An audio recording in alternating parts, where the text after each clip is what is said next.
Hello and welcome back to another video. In this problem, we're asked to make a rough sketch of the graph of the function. We're not going to use a calculator, just using the graphs given in figures 3 and 13. Here we have y equals e to the x, and use the transformations of section 1.3. So how do we get from y equals e to the x to y equals 1 minus 1 half e to the negative x? Well, we have 4 transformations here. I'm going to write it in the standard form for transformations, just might look a little bit clearer. So here we have 2 negative signs, right? One outside of the function and one inside of the function. And what those represent are reflections across the x and y axis, right? This is across the x-axis, this is across the y-axis. We also have a vertical stretch. The multiplication by a number outside of the function, right? It's not e to the negative 2x. Outside of the function means it's a vertical stretch. By a factor of 1/2, we usually call a shrink by a factor of 2. You can also think of it as a stretch by a factor of 1/2, but shrinking it makes more sense. And finally, this +1 means we have a vertical shift up 1 unit. So we're going to do these in 4 steps. We have the 2 reflections, then we have the vertical shrink, and we have the shift. So the first thing we're going to do is we're going to do this one. So this is a reflection across the y-axis. So what that does is look something like this. Doesn't have to be perfect.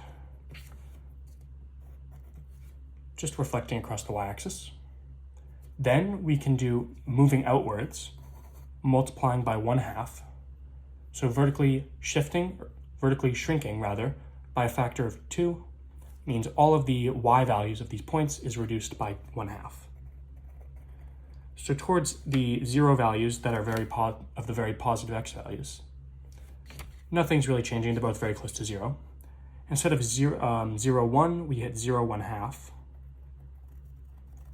And continuously throughout the negative numbers, we increase slower, 1/2 the speed, you can think of that as we did in the original function.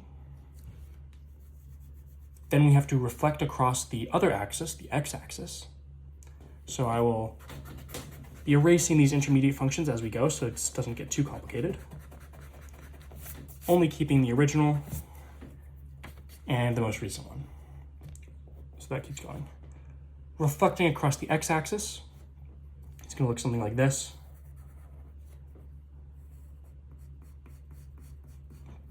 Again, just eyeballing it. All that it matters is that we have the important points, right? So 0, 1, -1 becomes 0, -1/2. Vertically shifting up 1 units means we are running in the same rough shape, right? Parallel to it, just up 1 unit.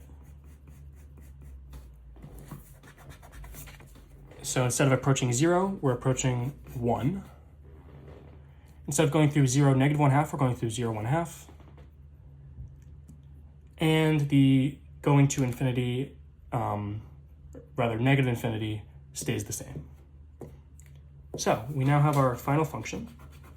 If we erase the other intermediate functions, again, I think this is the clearest way to do this. We're drawing a bunch of functions.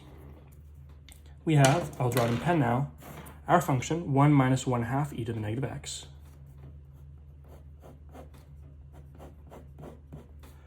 Which all we need to know goes to the point 0, 1/2.